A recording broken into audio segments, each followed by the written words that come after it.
बिलासपुर के पीजीबीटी कॉलेज में आयोजित हुआ नारी जागरूकता कार्यक्रम। छात्राओं को मासिक धर्म, स्वास्थ्य एवं कानूनी अधिकारों की दी गई महत्वपूर्ण जानकारी। बिलासपुर आर्यन फिल्म द्वारा बिलासपुर कलेक्टर श्री संजय अग्रवाल आईएएस एवं बिलासपुर सीआईजी एवं एसएसपी श्री रजनेश सिंह आईपीएस के मार्गदर्शन में पीजीबीटी कॉलेज बिलासपुर में जागरूक नारी जागरूकता कार्यक्रम का सफल आयोजन किया गया। कार्यक्रम में मुख्य अतिथि के रूप में डॉक्टर कृषि केला करकेटा, डॉक्टर कविता पुजारा टीआई, श्रीमती राजश्री दामू तथा यातायात विभाग के पूर्व एसआई उमाशंकर पांडे उपस्थित रहे। कार्यक्रम की अध्यक्षता कॉलेज की प्राचार्य मनीषा वर्मा ने की। कार्यक्रम के दौरान महिला चिकित्सकों डॉक्टर कृषि केला करकेटा एवं डॉक्टर कविता पुजारा ने छात्राओं को मासिक धर्म से जुड़ी वैज्ञानिक जानकारी, स्वच्छता एवं स्वास्थ्य संबंधी महत्वपूर्ण सुझाव दिए हैं।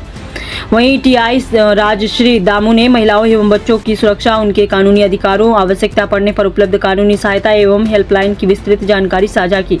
कार्यक्रम का प्रभावी मंच संचालन डॉक्टर गीता जायसवाल एवं उमाशंकर पांडे ने किया। इस आयोजन में रैपिडो, बंशीवाला होटल, एरिना एनिमेशन तथा ट्रेसल हर्बल प्राइवेट लिमिटेड, आशीर्वाद आइज हॉस्पिटल, जीव धारणी फाउंडेशन ने सहयोगी के रूप में अपनी महत्वपूर्ण सहभागिता निभाई। कार्यक्रम के अंत में सभी अतिथियों, सहयोगी संस्थाओं एवं महाविद्यालय परिवार का आभार व्यक्त करते हुए समाज में महिला स्वास्थ्य, सुरक्षा एवं जागरूकता के ऐसे अभियानों को निरंतर आगे बढ़ाने का संकल्प लिया। आइए देखते हैं आगे। मैंने 12 साल की सर्विस दी है, जिला अस्पताल में दी है और बहुत सारे research centre, hospital, nursing home, सब मेरी सेवाएं मैंने वहाँ दी हैं। और अब चूँकि मेरे जो इंटर्न्स थे, मेरे वो बच्चे हैं, तो वो अभी काफ़ी सारे हॉस्पिटल्स में काम कर रहे हैं। तो बहुत खुशी होती है कि जब गाइडेंस नहीं होता है, क्योंकि आपको देखिए मुझे अपने वही बच्चे याद आ रहे हैं जो मेरे पास इंटर्नशिप के लिए आते थे। और उस वक्त उनको ये लगता था कि मैडम इतने बड़े हैं, पर जब कभी भी किसी डॉक्टर से बात करूँ कि मेरे बच्चे आएंगे और मेरे पेशेंट को देखेंगे,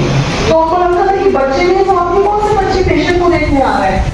मतलब मेरे लिए वो मेरे बच्चे ही हैं। तो आज आप सबको देख के मुझे वापस वही फीलिंग आ रही है कि वो जो मेरे बच्चे थे, वैसे आप भी आज ना किसी के बच्चे बन के आए हैं और आपको गाइड करना है, उनको संभालना है। जैसे सर ने बताया कि आप यहाँ 400 नहीं है, 4 लाख तक हो सकते हैं, 40 लाख 4 लाख से बन जाएंगे। तो आप लोगों के लिए भी ये बहुत ही छोटी सी बट बहुत सेंसिटिव चीज़ है, क्योंकि हम इतने सालों से इस प्रॉब्लम को सिर्फ महिलाओं की प्रॉब्लम समझते थे। और हमारे घर में भी जैसे कि पुराना सब चला आ रहा है कि हमारी जो दादी है, नानी है, हमारे घर के बड़े बुजुर्ग होते हैं, तो जब वो महामारी के 4-5 दिन होते थे तो इतना हमें छोड़ना, इतना शर्माना और इतना हर चीज़ में झिझक होती थी कि हम घर में कैसे फेस करें। लेडीज को मम्मी को बताया, चाची है, दादी नानी है, उनको बताया, तो उनका भी ये रिस्ट्रिक्शन होता था कि बेटा अभी थोड़े दिन मंदिर से दूर रहना, अभी किचन में नहीं जाना, अभी कहीं पूजा पाठ वाली जगह है या इवन कहीं सुख और दुख की भी चीजें हैं, शौक में भी अगर घर में किसी के इसमें हुआ रिलेटिव्स में, तो भी कि भाई आपको दूर रहना है, आपको अंतिम दर्शन करने भी उनके पास नहीं जाना है, चाहे वो आपका कितना भी क्लोज रिलेटिव हो।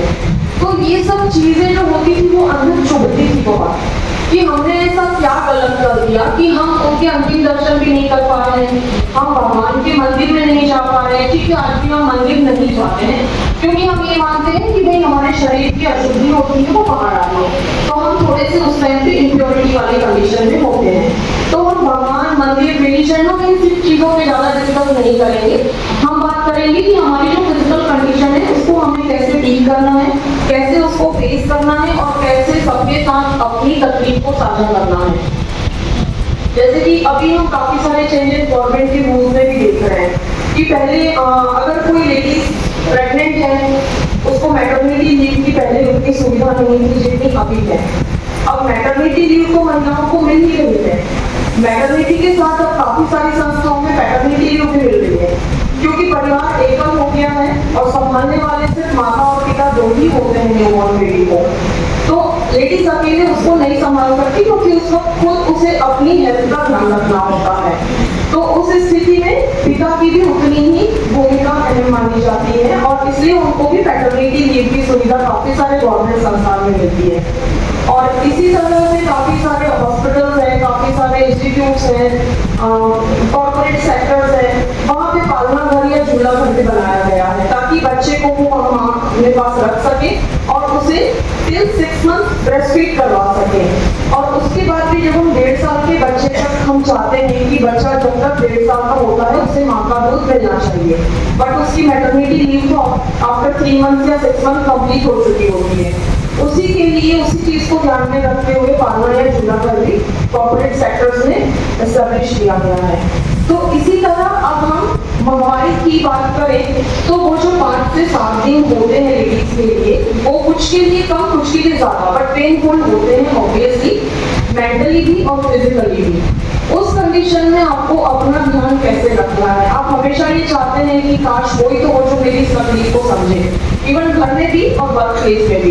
घर में भी अगर लेडीज है तो उसके ऊपर घर की सारी जिम्मेदारी है, उससे यही एक्सपेक्ट किया जाता है कि रोज का काम हमारा हमें समय पे चाहिए, बच्चों को टिफिन टाइम पे चाहिए, हस्बैंड को खाना टाइम पे चाहिए, घर में अगर सास ससुर और फैमिली मेंबर्स हैं उनको भी उनका सब कुछ बिल्कुल टाइम टू टाइम चाहिए। उस वक्त ये ध्यान नहीं आता है कि इस वक्त इसको एक्स्ट्रा केयर की नीड है, उसको रेस्ट की नीड है, उस चीज को ध्यान में नहीं रखा जाता। तो अब समय है उस बदलाव का कि अब फैमिली मेंबर्स भी उनकी तकलीफ को थोड़ा समझे, उनकी इस प्रॉब्लम को समझे और उनको साथ दे। और महिलाओं को भी ये जरूरी है कि वो अपनी हेल्थ का ध्यान रखें। अपनी हेल्थ का ध्यान से मतलब मेरा ये है कि यहाँ हमें अपने खाने पीने का, अपने रेस्ट करने का और अपनी तकलीफ को शेयर करने का, ये सारी चीजों का ध्यान उन्हें खुद रखना है। जब तक आप घर में किसी को ये बोलोगे नहीं, कई बार होता है कि बोलने के बाद भी आदमी समझता ही नहीं है, तो घर में बोल के क्या मतलब है, रोज सिगरेट बढ़ेगी, उससे अच्छा ठीक है जैसे हो रहा है हम अपना काम कर लें। बट नहीं, आपको अपने घर वालों को भी ये चीज थोड़ी सी समझाने की कोशिश करनी है कि इस वक्त आपको एक्सट्रीम रेस्ट की नीड है। कई बार महिलाएं इस कंडीशन में जब एक्स्ट्रा वर्कलोड होने के कारण एनीमिया में भी जाती हैं और उनका हीमोग्लोबिन इस 5 से 7 दिनों के अंदर इतना ज्यादा डाउन हो जाता है। ऐसे मैंने कई अपने आसपास के लोगों को देखा है, इवन क्लिनिक पे भी जो पेशेंट्स आते हैं, अभी एक तो पीसीओडी और पीसीओएस के कारण आज की जो जनरेशन है या गर्ल्स है वो बहुत ज्यादा सफर कर रही है, उनमें भी इरेगुलर पीरियड्स हो रहे हैं और हो रहे हैं तो या तो कभी 3-4 महीने तक हो ही नहीं रहे हैं, और अगर होते हैं तो वो इतने हैवी होते हैं कि वो 3 से 4-5 दिन या कई बार 1-1 महीने तक उनका फ्लो नहीं रुकता है, जिसके कारण कि वो एकदम कष्ट हो जाती है। और उस कंडीशन में उनको एनीमिया 100% होना ही होना है, पर उसकी इस तकलीफ के टाइम पे उनको एक्स्ट्रा जो न्यूट्रिशन की नीड होती है उस पर बहुत ज्यादा ध्यान नहीं दिया जाता।